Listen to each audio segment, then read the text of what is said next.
नमस्कार मित्रांनो, कंगना राणावत नेहमीच तिच्या वादग्रस्त वक्तव्यांमुळे चर्चेत असते।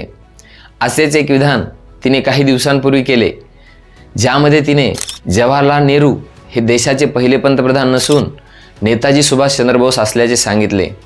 यामुळे सगळीकडे याविषयी उलटसुलट चर्चा व्हायला लागली। या विधानामुळे तिच्यावर झालेल्या तीव्र टीकेला उत्तर म्हणून तिने या प्रकारची पोस्ट ट्विटरवर शेअर केली, ज्यामध्ये ती स्वतःच्या स्टेटमेंटचे समर्थन करत आहे व तिच्यावर टीका करणाऱ्यांना टोमणा मारत आहे। पण खरंच नेताजी सुभाषचंद्र बोस हे भारताचे पहिले पंतप्रधान होते का? त्यांनी त्यांचे सरकार कुठे स्थापन केले होते व का? त्यांनी हिटलरची भेट घेतली होती का? या सर्व प्रश्नांची उत्तरे पाहण्यासाठी मी उत्कर्ष कोंडार आपले या व्हिडिओमध्ये स्वागत करतो। सुभाषचंद्र बोस यांनी त्यांच्या राजकीय जीवनाची सुरुवात गांधीजी समवेत केलेली होती। गांधीजी व सुभाषचंद्र बोस हे भारताच्या स्वातंत्र्यासाठी एकत्र काम करत होते, परंतु कालांतराने त्यांच्यात वैचारिक मतभेद असल्याने सुभाषबाबूंनी स्वतःच्या मार्गाने स्वातंत्र्यासाठी लढा चालूच ठेवला। त्यांच्या रणनीतीमुळे त्रस्त झालेल्या इंग्रजांनी 1940 मध्ये सुभाषबाबूंना त्यांच्याच घरात नजरकैद केले, परंतु इंग्रज त्यांना जास्त दिवस नजरकैदेत ठेवू शकले नाहीत। सुभाषबाबूंनी वेषांतर करून इंग्रजाच्या हातावर तुरी दिल्या। यानंतर त्यांनी स्वातंत्र्यासाठी लढाई देशाबाहेर लढण्याचं ठरविलं। इंग्रज हे दुसऱ्या महायुद्धात असल्याने त्यांच्याविरुद्ध शत्रू पक्षांची फळी उभी करावी, यासाठी सुभाषबाबू जर्मनीला गेले। तिथे त्यांनी हुकुमशाह हिटलरची भेट घेतली।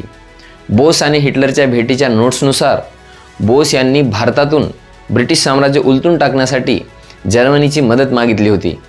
यास हिटलरनेही मान्यता दिली। याच दरम्यान सुभाषबाबूंना जपान येथे असणाऱ्या रासबिहारी बोस यांनी आमंत्रित केले। जर्मनीहून जपानला जाणे हे अत्यंत धोकादायक पाऊल होते।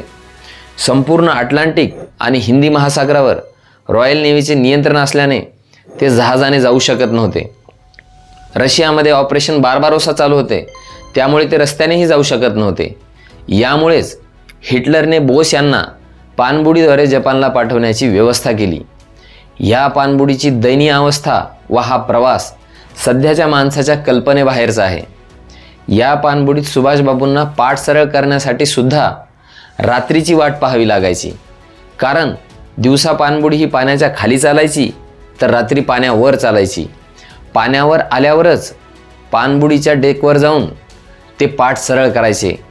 अशा या कठीण प्रवासानंतर 21 ऑक्टोबर 1943 रोजी सुभाषबाबूंनी सिंगापूरमध्ये अखंड भारताच्या हंगामी सरकारची घोषणा केली। या सरकारला त्यावेळच्या Japan, Germany, Italy, Croatia, Myanmar, Thailand, Philippines, Manchurian व चीन या देशांनी मान्यताही दिली। आझाद हिंद सेनेत 85,000 सशस्त्र सैनिक होते। तसेच या सेनेची स्वतःची बँक, स्वतःचं रेडिओ स्टेशन, स्वतःचं पोस्ट तिकीट व चलनही होतं। त्यांच्याकडे प्रगत अशी महिला रेजिमेंट होती। ज्या काळात स्त्रियांना बाहेर पडू दिलं जात नव्हतं, त्या काळात या स्त्रिया हेरगिरीत निपुण होत्या। नीरा आर्या व सरस्वती राजमणी या हेरांची नावे आजही अभिमानाने घेतली जातात। या स्त्रिया वेगवेगळ्या पद्धतीने ब्रिटिश युनिट्सपर्यंत पोहोचून माहिती गोळा करून ती माहिती पाठवायच्या। या सेनेने अंदमान निकोबारवर विजय मिळवून तेथे तिरंगाही फडकावला होता। अशा या भारताच्या इतिहासात सुवर्णाक्षरांनी नोंदवलेल्या आझाद हिंद सरकारचे राष्ट्रपती, पंतप्रधान, विदेश मंत्री व संरक्षण मंत्री सुभाषबाबू स्वतः होते। अर्थमंत्री AC चॅटर्जी, प्रसिद्धी आणि प्रसार मंत्री SA अय्यर तर लक्ष्मी स्वामीनाथन या महिला मंत्री होत्या। मग आता प्रश्न हा येतो की कंगना राणावत यांनी म्हटल्याप्रमाणे सुभाषचंद्र बोस हे भारताचे पहिले पंतप्रधान होते का? तर त्याचे उत्तर नाही असेच आहे। भारत स्वतंत्र आणि विभाजित झाल्यावर जवाहरलाल नेहरू हेच भारताचे पहिले पंतप्रधान बनल्याचे सर्वज्ञात आहे। मग एखाद्यास असंही वाटेल की भारत अखंड असताना नेहरू पंतप्रधान नसतील, तर तेव्हाही नेहरू हेच पंतप्रधान होते। भारतात स्वातंत्र्याच्या अगोदरपासून म्हणजेच 2 सप्टेंबर 1946 पासून अंतरिम सरकार कार्यरत होतं, ज्यात पंडित नेहरू हेच पंतप्रधान होते।